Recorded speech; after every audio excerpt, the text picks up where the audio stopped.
have led to so much kind of news hype in the last year, and that's the concept of misinformation and disinformation. How real is the info we get on the internet?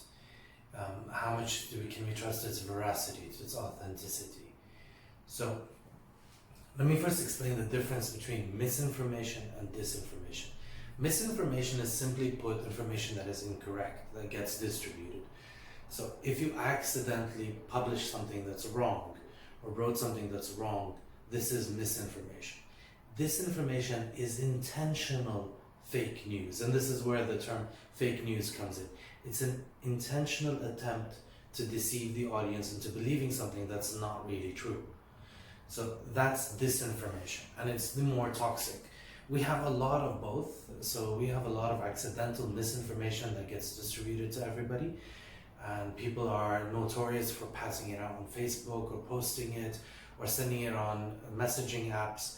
They send all this fake information without actually checking its veracity. One of the most important things is understanding the new digital landscape and understanding that we can't behave the same way we would when we were reading written word or going to central kind of monstration news sources, so like TV stations. It's not the same anymore. So we can't behave in the same way. You can't simply take news at face value when you're talking about the digital world.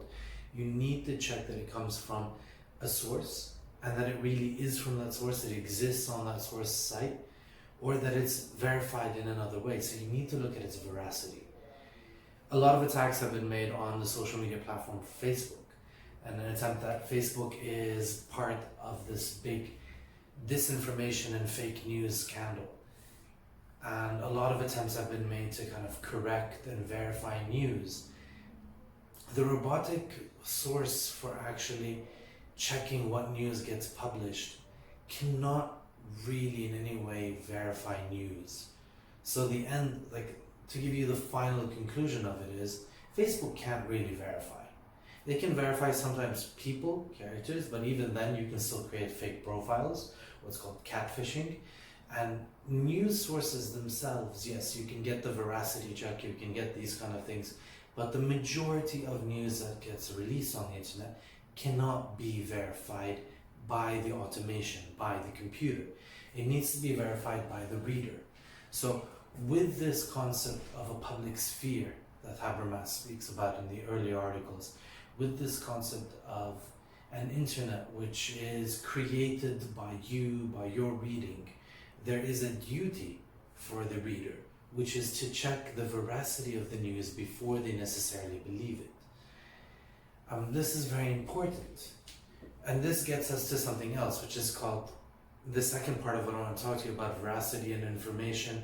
Misinformation, disinformation is leaked information, or what's called ethical hacking. So hacking is when you breach into someone's accounts or breach servers and take information out and release it, or at least take advantage of it. Ethical hacking is when you intentionally do that, but with a motive which is kind of a more generous motive, or generally good for the public motive.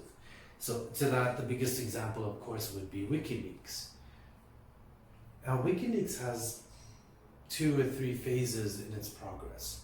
So what WikiLeaks started as was what Habermas spoke of as the public sphere. WikiLeaks started as this ingenious creation which would, when you post info on it, or videos or material, stolen material, it would actually send them through several sources. It would clean the metadata. So nobody could know where it was uploaded from, where it originates from, but the data itself, the scans, the facts, the material, would remain fully there and get published. So when WikiLeaks began, they would publish 10,000, 50,000 pages worth of stolen documents from all over the world. Problem with it was, the audience wasn't interested. It wasn't getting the traffic. It wasn't getting the attention they wanted it to get, because this is... Okay, so as I was speaking about WikiLeaks, WikiLeaks kind of information source, when they started off, the first stage of WikiLeaks was that way of kind of just releasing all this mass information. The problem is nobody is willing to read 50,000 pages, as Habermas would call it, in that public sphere. Nobody would read this bulk of information to get that fact or that secret information that was there. So Julian Assange had to create a new way. Basically, he went from demonstration to monstration.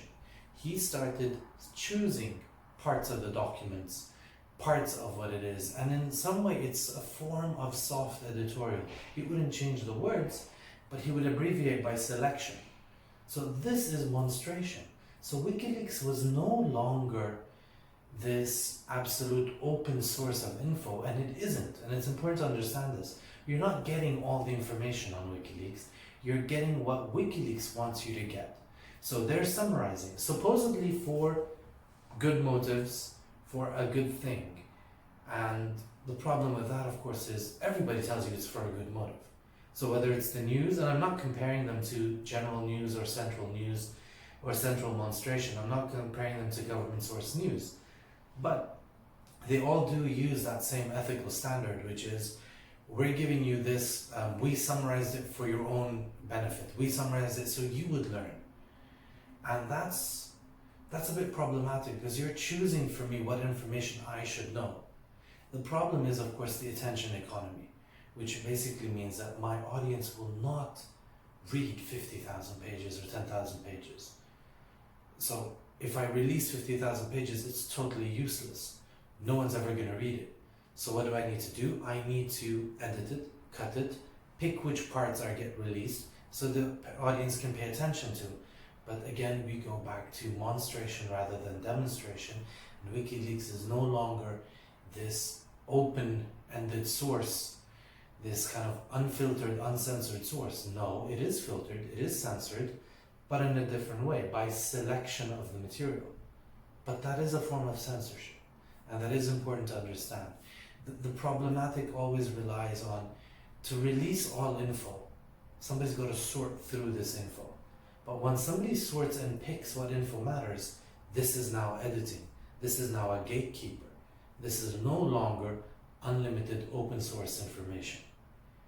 So even when we look at something as supposedly scandalous or as big as WikiLeaks, which is supposed to be this big release of information, we come back to find that no, it's been edited, it's been monstrated, it's been created and presented for you to read in a specific way, unlike what it started as. The complete concept of a totally public sphere, as Habermas would say, doesn't work due to the mass of information. We have an attention economy. So how do I get my audience to pay attention to it and at the same time not be accused of editing or censoring it? There's where the problematic lies. As for Facebook veracity of information, it's not doable. They can try to verify, they can put things which allow you to complain about a post because it's fake, complain by a post because it's bullying or it's racism. Yes, you can do that, and to some extent that helps. And you being vigilant and constantly reporting what is fake helps. But what helps more is the audience being smart enough when you read digital data, and currently in today's world, especially even when you read printed data or the news, check the source. Verify the story before you redistribute it and become part of that chain of misinformation or disinformation.